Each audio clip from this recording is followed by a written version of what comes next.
Hello दोस्त, जय math class में आपका स्वागत है। चलिए आज हम पढ़ने वाले हैं प्राचीन भारत के स्रोत। जिस किताब से हम पढ़ रहे हैं उस किताब का नाम है लूसेंट। ये लूसेंट का किताब से प्राचीन भारत के इतिहास पढ़ने वाले हैं, जो एग्ज़ाम के दृष्टि से काफ़ी ही महत्वपूर्ण है। एक जो प्रश्न है ये बार बार पूछा गया प्रश्न है।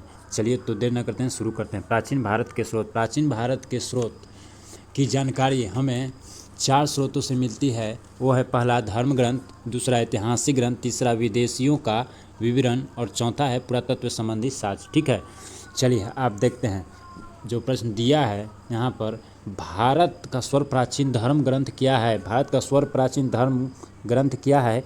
तो वेद है। क्या है? वेद है। चलिए, ऋग्वेद में कितनी ऋचाएँ हैं? ऋग्वेद में 10,462 ऋचाएँ। ऋग्वेद में कितनी ऋचाएँ? 10,462 ऋचाएँ हैं। 10,462 ऋचाएँ हैं। ठीक, चलिए आगे देखते हैं। ऋग्वेद के ऋचाओं को पढ़ने वाले को ऋतु कहते हैं। ठीक, चलिए ऋग्वेद के 8वें मंडल की हस्तलिखित ऋचाओं को क्या कहते हैं? ऋग्वेद के 8वें मंडल की हस्तलिखित ऋचाओं को खील कहते हैं। ठीक है, खील कहते हैं इसको। यहाँ तक ठीक है। चलिए आगे देखते हैं, आगे क्या है। आगे है सामवेद। सामवेद के पाठकर्ता को क्या कहते हैं? सामवेद के पाठकर्ता को उद्रातु कहते हैं। उद्रातु। ठीक है, चलिए अर्थवेद में कुल कितने मंत्र हैं? अर्थवेद में 731 मंत्र हैं और 6000 पग हैं। इसको ध्यान में रखिएगा। ऋग्वेद में 731 मंत्र हैं और 6000 पग हैं।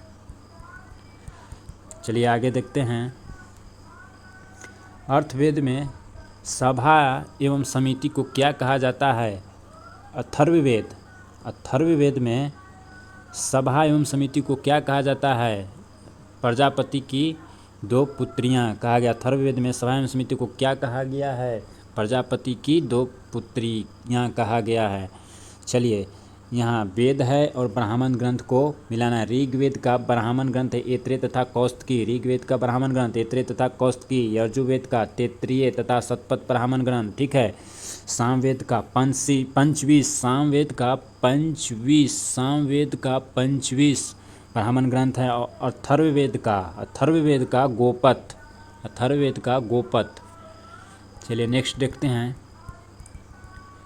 उम्मीद करता हूँ ये आपको समझ में आ रहा होगा।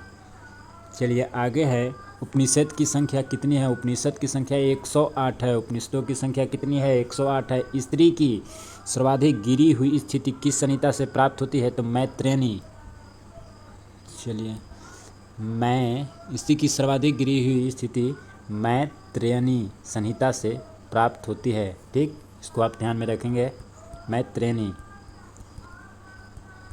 आगे है। जवालोपनिषद में कितने आश्रमों का उल्लेख है? जवालोपनिषद में 4 आश्रमों का उल्लेख है। जवालोपनिषद में कितने आश्रमों का उल्लेख है? तो 4 आश्रमों का उल्लेख है। पुराण के रचयिता कौन थे? पुराण के रचयिता लोमहर्ष एवं उनके पुत्र उग्रश्रवा है। ठीक, चलिए आगे देखते हैं। सामाजिक एवं सांस्कृतिक दृष्टि से किस पुराण का काफ़ी महत्व है? किस पुराण का सामाजिक एवं सांस्कृतिक दृष्टि से किस पुराण का काफ़ी महत्व है? तो अग्नि पुराण का काफ़ी महत्व है सामाजिक और सांस्कृतिक दृष्टि से। ठीक है, इतना तक। चलिए आगे।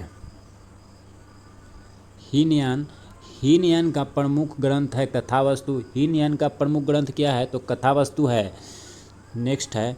जैन धर्म का प्रारंभिक इतिहास किससे ज्ञात होता है? तो इतिहास बोलेगा प्रारंभिक इतिहास तो सूत्र, तो कल्प सूत्र से। ठीक है, जैन धर्म में सूत्र आप याद रखेंगे, जैन धर्म सूत्र। तो किससे ज्ञात होता है जैन धर्म का प्रारंभिक इतिहास? तो कल्प सूत्र से।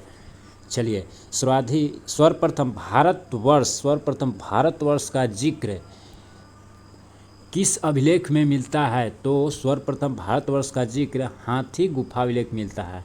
ठीक है, सर्वप्रथम भारतवर्ष का जिक्र किस अभिलेख में मिलता है? तो हाथी गुफा अभिलेख में मिलता है। अब देखेंगे आगे। सर्वप्रथम भारत पर होने वाली हुन आक्रमण की जानकारी किस अभिलेख से प्राप्त होता है? किस अभिलेख से प्राप्त होता है? तो भीतरी स्तंभ से प्राप्त होता है। किस अभिलेख से प्राप्त होता है? तो भीतरी स्तंभ से प्राप्त होता है। चलिए नेक्स्ट देखते हैं। नेक्स्ट है सती प्रथा का पहला लिखित साक्ष्य। सती प्रथा का पहला लिखित साक्ष्य किस अभिलेख से प्राप्त होता है? तो एरन अभिलेख से। किस अभिलेख से? एरन अभिलेख से। सती प्रथा का पहला लिखित साक्ष्य किस अभिलेख से प्राप्त होता है? तो एरन अभिलेख से प्राप्त होता है। और इसके शासक का नाम आप लोग याद रखिएगा, शासक है भानुगुप्त। शासक भानुगुप्त एरन अभिलेख के। ठीक, चलिए यहाँ तक ठीक है। तो आगे देखते हैं। आगे है अभिलेखों के अध्ययन को क्या कहते हैं? तो ईपीग्राफी। अभिलेखों के अध्ययन को ईपीग्राफी कहते हैं। ईपीग्राफी कहते हैं। अभिलेख के अध्ययन को क्या कहते हैं? तो अभिलेख के अध्ययन को ईपीग्राफी कहते हैं। चलिए आगे है पंचायतन शब्द किससे संबंधित है? पंचायतन शब्द किससे संबंधित है? तो मंदिर रचना शैली से। पंचायतन शब्द किससे संबंधित है? मंदिर रचना शैली से। पंचायतन जो शब्द है वो किससे संबंधित है? मंदिर रचना शैली से।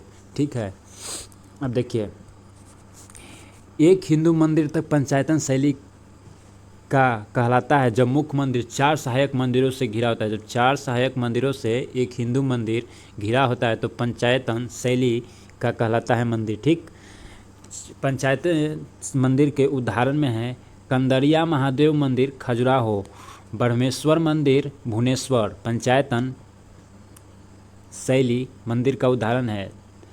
लिंगराज मंदिर जो भुवनेश्वर का है वो भी पंचायतन शब्द का ही है।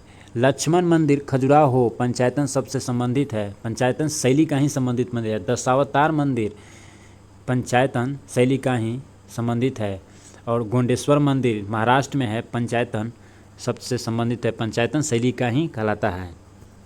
आगे हम पढ़ने वाले हैं पार्क ऐतिहासिक काल लुसेंट का ही किताब से। अगर वीडियो अच्छा लगे तो शेयर कीजिए, लाइक कीजिए, चैनल को सब्सक्राइब कीजिए। चलिए तो धन्यवाद। आगे का हम वीडियो नेक्स्ट टॉपिक भूलना मत भूलिए। आगे हम जो पढ़ाने वाले हैं उस टॉपिक का नाम है पार्क ऐतिहासिक काल। Thank you.